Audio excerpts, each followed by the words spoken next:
Chaque voyage commence par un pas qui nous mène vers des destinations inconnues. Une aventure de l'âme, de l'esprit et du corps, un pèlerinage holistique. Commencez votre marche avec Dieu.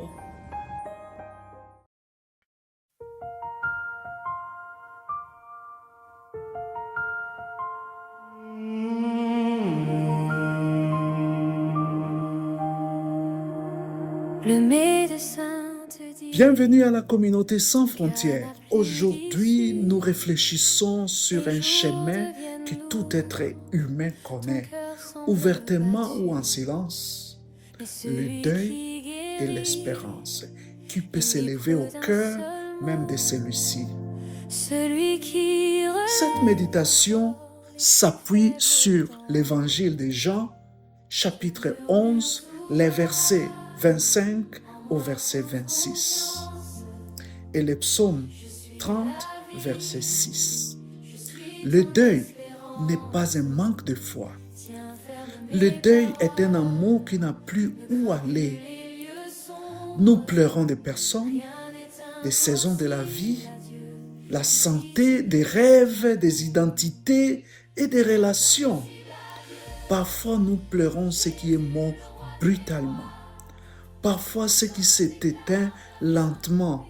Et bien souvent, le deuil arrive sans demander la permission. Il interrompt nos habitudes, nos prières et même notre manière de percevoir Dieu. L'Écriture ne presse jamais le deuil.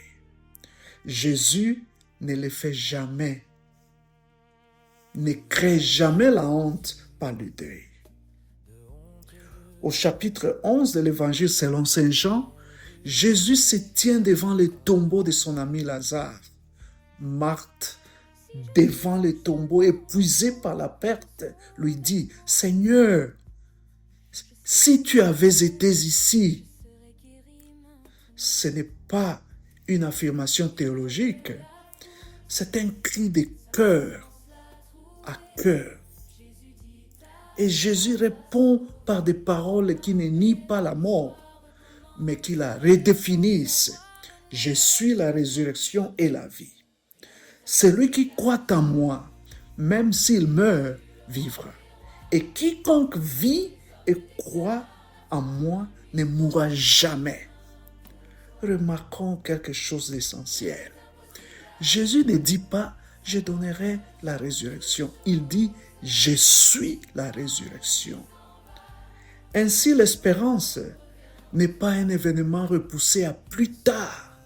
L'espérance est une personne présente au cœur de la perte. Avant de ressusciter Lazare, Jésus pleure. Il entre pleinement dans le deuil avant de le transformer. Cela nous révèle une vérité profonde. Dieu ne contourne pas la douleur pour prouver sa puissance. Il la traverse avec nous.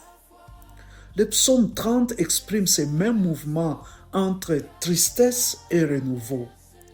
Le soir peut apporter le pleurs, mais le matin perce l'horizon et apporte la joie. Ce verset ne minimise pas la nuit. La nuit peut être longue. La nuit peut sembler interminable, mais la nuit n'est pas éternelle. Le deuil a ses saisons. L'espérance de la résurrection n'efface pas la perte, elle la transforme. Et la résurrection ne signifie pas faire comme si rien n'était pas mort. Elle signifie croire que la mort n'a pas le dernier mot. Pour certains, la résurrection prend une forme visible et puissante, comme Lazare sortant du tombeau.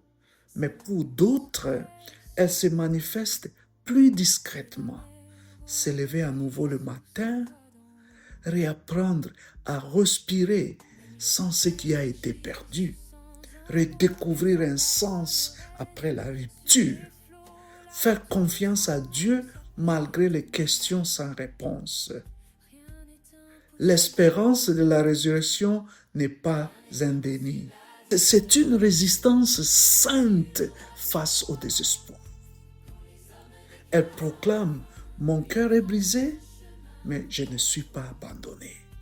Mon histoire porte une blessure, mais aussi un avenir. Mon deuil est réel, mais Dieu demeure présent.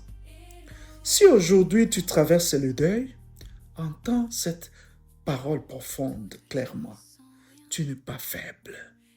Tu n'es pas en retard. Tu n'échoues pas spirituellement. Jésus te rejoint près du tombeau. Il demeure à tes côtés dans la nuit et il te murmure, pas toujours immédiatement, mais toujours fidèlement. Je suis la vie, même ici.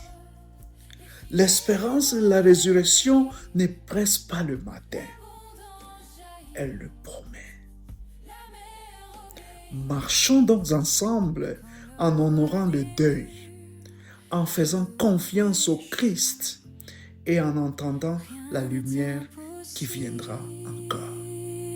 Entre ses mains. Rien n'est impossible à